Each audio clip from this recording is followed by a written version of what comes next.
Paris-Turf, c'est un groupe de presse hippique qui fête ses 70 ans cette année, qui possède plusieurs titres de journaux comme Bilto, l'Autofoot, Tiercé Magazine, j'en passe, et donc Paris-Turf aussi. Et depuis peu, ils ont racheté la société Génie Course. L'idée a été de reconstruire et de refabriquer de zéro un plateau, donc régie, plateau, nodal, sans arrêter la production.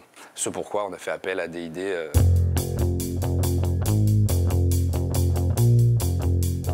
La diffusion se fait uniquement sur Internet, donc sur le site géniebet.fr et leturf.fr. Les parieurs peuvent cocher leurs paris et placer leurs jeux directement via la page du player du live. Ça marche plutôt bien parce qu'on se rend compte qu'il y a 25% des enjeux qui passent via cette interface de live sur géniebet.fr et sur le turf. En gros, on prend l'antenne 3-4 minutes avant la course. On a effectivement 2 journalistes en plateau qui débattent des chevaux, des chances de la course, des pronostics qu'ils ont pu faire ou qui ont pu être mis dans les différents journaux la veille. Et après la course, l'arrivée, on fait un retour plateau et là, ils débattent de la course. On tourne aussi des émissions, des programmes qui sont des émissions de débat en fait, sur l'actualité hippique, mais pas que.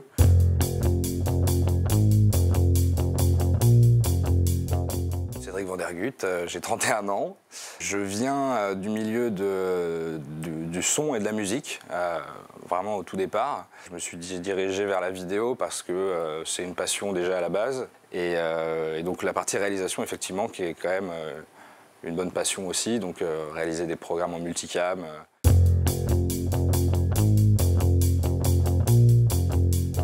Donc il y a 3 parties, il y a plateau, nodal et régie. Pour la partie réalisation, on a un Blackmagic, un mélangeur Blackmagic à thème de ME. Avec l'interface de contrôle, ça a permis de rencontrer d'autres réalisateurs qui bossaient dessus aussi. Voilà, et puis l'interface est quand même hyper bien foutue. Je trouve que c'est...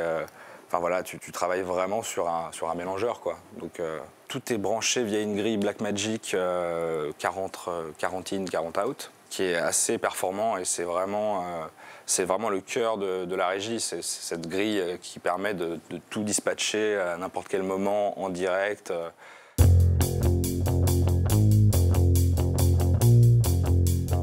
Tout notre contenu en fait est centralisé via le Avid Nexis Pro. Ça permet de faire du partage de fichiers entre différentes machines, différents postes de production et de post-production. Ça permet de monter des volumes, gérer la place des volumes quand on en a besoin, administrer des clients, les autoriser à rentrer juste en read ou read and write. Mon corps de métier n'est pas forcément administrateur réseau et tout ce qui est adressage IP. Et c'est vrai que l'administration et le côté paramétrage du Nexis est quand même hyper simple et hyper facile d'accès. L'interface est très friendly, j'ai envie de dire. On utilise Final Cut Pro 10.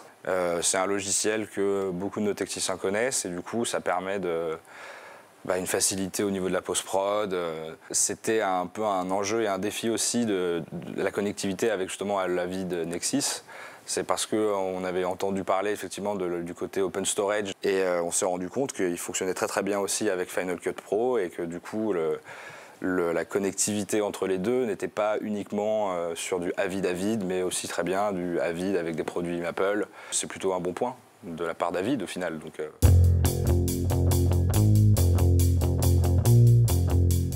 D'avoir choisi Avid en fait, comme stockage centralisé, c'était aussi la volonté d'avoir un support derrière qui puisse être hyper réactif. Et je sais qu'avec des idées, justement, ils sont en relation avec Avid. Ils ont un partenariat avec Avid qui permet effectivement, si j'ai un disque qui pète, si j'ai effectivement le châssis qui déconne, j'appelle DID et je pense que dans les 24 heures, j'ai mon remplacement de produit. Donc effectivement, ça évite un arrêt de production. Le choix d'Avid a été vraiment axé là-dessus aussi.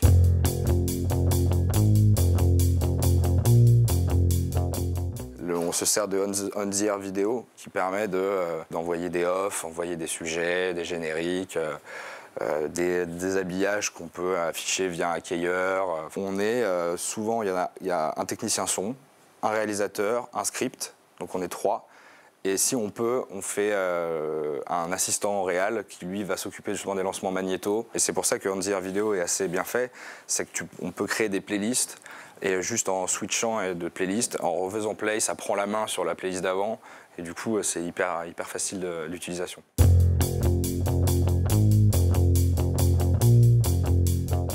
Tout d'abord rencontré dans notre ancienne régie. On a fait un peu le tour de nos besoins, donc qui étaient les besoins actuels et les futurs besoins. Sébastien Collin chez DID nous a apporté des solutions, proposé des nouveaux produits que je ne connaissais pas, notamment le Nexis. J'avais beaucoup entendu parler du mélangeur Blackmagic qui se rapproche le plus, je trouve, des mélangeurs actuels dans n'importe quelle car régie. DID a permis d'allier le côté nouvelle technologie et en même temps les besoins donc financiers déjà. C'était une bonne approche avant la mise en place de tout le processus, quoi.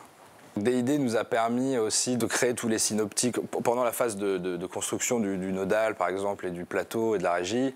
DID a su être là et a su installer tout le dispositif, partir à zéro tout seul sur un projet. Si tu reçois le matériel et que tu as monté ta régie, tu peux le faire, mais déjà tu vas mettre plus de temps et en plus je suis pas sûr que ce soit très esthétique et très carré sur la... Le timing était court, donc effectivement, je ne pouvais pas me permettre de dépasser d'un mois. Là, au moins, la réactivité était super. Le côté sympathique de DID, c'est que, effectivement, pour le service technique, le support que tu peux avoir derrière, moi, je les appelle souvent, même pour une question toute bête, et ils répondent souvent au téléphone, limite avec plaisir. Enfin, c'est vraiment très sympathique chez DID. Je recommanderais DID volontiers.